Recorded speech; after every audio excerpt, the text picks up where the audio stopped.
नमस्कार साथियों, आप सब कैसे हैं। आशा करता हूं कि आप सब सुखी होंगे, स्वस्थ होंगे, मस्त होंगे। जैसा कि मित्रों, आप वीडियो के टाइटल को देखकर समझ ही गए होंगे कि आज हम किस विषय पर बात करने जा रहे हैं। तो मित्रों, आज हम महाभारत के युद्ध के बारे में चर्चा करेंगे कि महाभारत का युद्ध का असली कारण कौन था। मित्रों, आप सभी ने महाभारत के बारे में सुना होगा, पढ़ा होगा और टीवी सीरियल पर देखा भी होगा।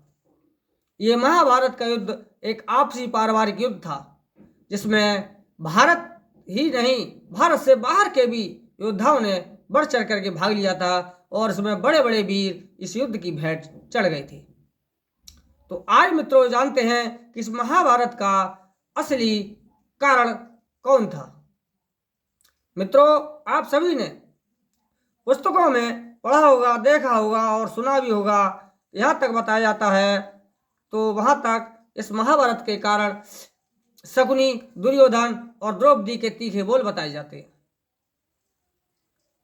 क्योंकि शकुनी के कारण ही इनमें पांडवों के लिए वनवास भुगतना पड़ा था। पांडवों के साथ अनेक प्रकार के छल हुए थे और दुर्योधन की राज्य अभिलाषा इसका मुख्य कारण थी।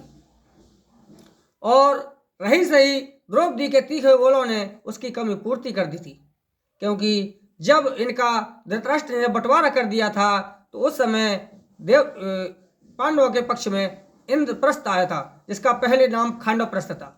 इनके हिस्से में जब खांडवप्रस्थ आया था तो भगवान श्री कृष्ण की मदद से उन्होंने, पांडवों ने उस खांडवप्रस्थ को इंद्रप्रस्थ में बदल दिया, क्योंकि जब उन्होंने खांडव वन को जलाया था तो उस वन में एक मैदानव रहता था, जिसके परिवार को श्री कृष्ण के कहने से अर्जुन ने बचा दिया था। और उस मैदानव ने उस नगरी के लिए बहुत ही भव्य रूप से बनाया था, जहां जल की जगह थल और थल की जगह जल दिखाई देता था। मित्रों, जब दुर्योधन उस महल को देखने के लिए जब गया था तो उसने जहाँ जल था वहाँ पर जहाँ जमीन थी वहाँ जल समझ करके कपड़ों को समेटना शुरू कर दिया, और जहाँ जल था वहाँ जमीन समझ करके वो यूं ही चलता रहा और वो छपाक से गिर गया।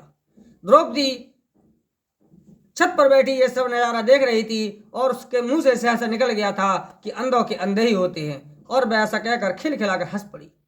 उसी समय दुर्योधन ने यह कसम खाई थी कि जिस प्रकार से तूने मेरी अपने सहेलियों के बीच में अपमान किया है, उसी प्रकार से भरी सभा में मैं भी तेरा अपमान करूंगा।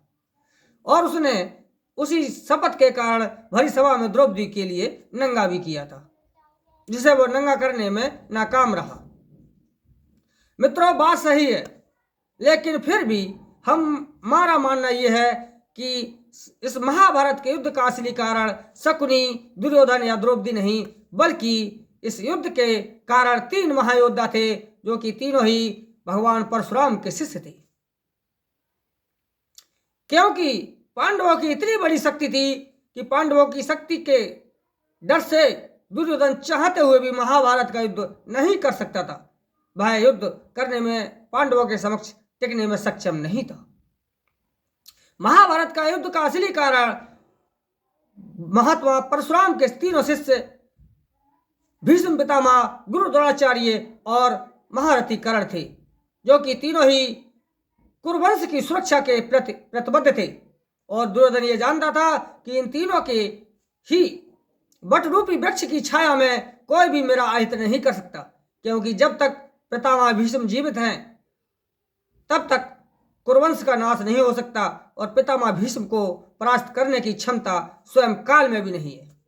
और यही कारण गुरु द्रोणाचार्य के पास था, क्योंकि गुरु द्रोणाचार्य के पास भी जब तक शस्त्र था वह इतने बड़े धनुर्विद्याधारी थे कि उन्हें काल भी परास्त करने में सक्षम नहीं था।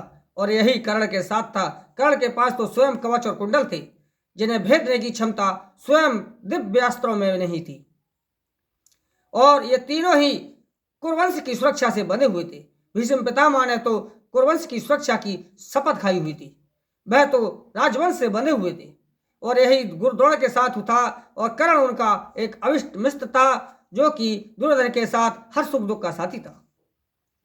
इन तीनों के बल पर दुर्योधन के लिए अभिमान था और दुर्योधन ने महाभारत जैसे युद्ध की चुनौती स्वीकार करने के लिए तैयार था और उसने युद्ध के लिए सहर्ष स्वीकार किया। यदि ये तीनों अपनी अपनी प्रतिज्ञाओं से बंधे हुए ना होते, ये दुर्योधन का साथ देने के लिए प्रतिबद्ध नहीं होते, तो किसी भी कीमत पर महाभारत का युद्ध नहीं होता, क्योंकि कर्ण पांडवों की शक्ति से भली भांति परिचित था। इसलिए दुर्योधन इन तीनों महायोद्धाओं की शक्ति से अपने आप को अजय मानते हुए और उसने इन तीनों महायोद्धाओं के कारण ही महाभारत जैसे युद्ध के लिए आमंत्रित किया था। तो इसका वास्तविक कारण ये तीनों ही महात्मा परशुराम के शिष्य भीष्म पितामह, गुरु द्रोण और महारथी कर्ण थे। और वास्तव में इन तीनों की मृत्यु भी उसी समय हुई थी जब इनके पास अस्त्र और शस्त्र नहीं थे, क्योंकि भीष्म पितामह ने अर्जुन के लिए जब विजय होने का आशीर्वाद दिया, लेकिन विजय कौरवों के पक्ष में रह रही थी, तो भगवान श्री कृष्ण के कहने के अनुसार अर्जुन आदि पांडव महात्मा भीष्म के पास पहुंचे थे और उन्होंने चरण स्पर्श करके उनसे विजय का आशीर्वाद ले करके, और जब उन्होंने विजय का आशीर्वाद दिया तो भगवान कृष्ण ने कहा था कि महात्मा पितामह आपने विजय का आशीर्वाद तो दे दिया, लेकिन आपके रहते पांडवों की विजय कैसे होगी? इसके लिए आपको अपना बलिदान करना होगा।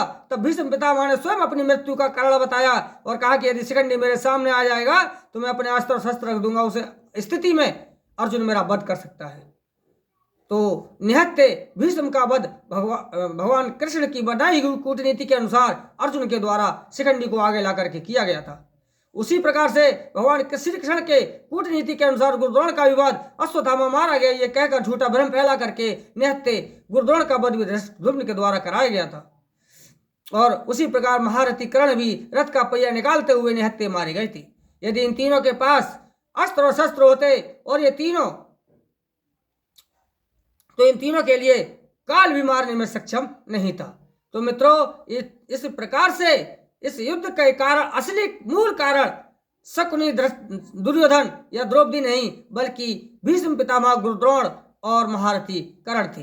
तो मित्रों, मैं आशा और उम्मीद करता हूं कि मेरे द्वारा दी गई जानकारी आपको अच्छी तरह समझ में आ गई होगी। यदि आपको वीडियो अच्छा लगा हो तो आप वीडियो को लाइक कर शेयर जरूर करें, तथा आप ऐसे ही अनेक प्रकार से जो ज्ञानवर्धक वीडियो हम अपलोड आपके लिए करते हैं, आप ऐसे वीडियो देखने के लिए इस चैनल को सब्सक्राइब जरूर कर लें।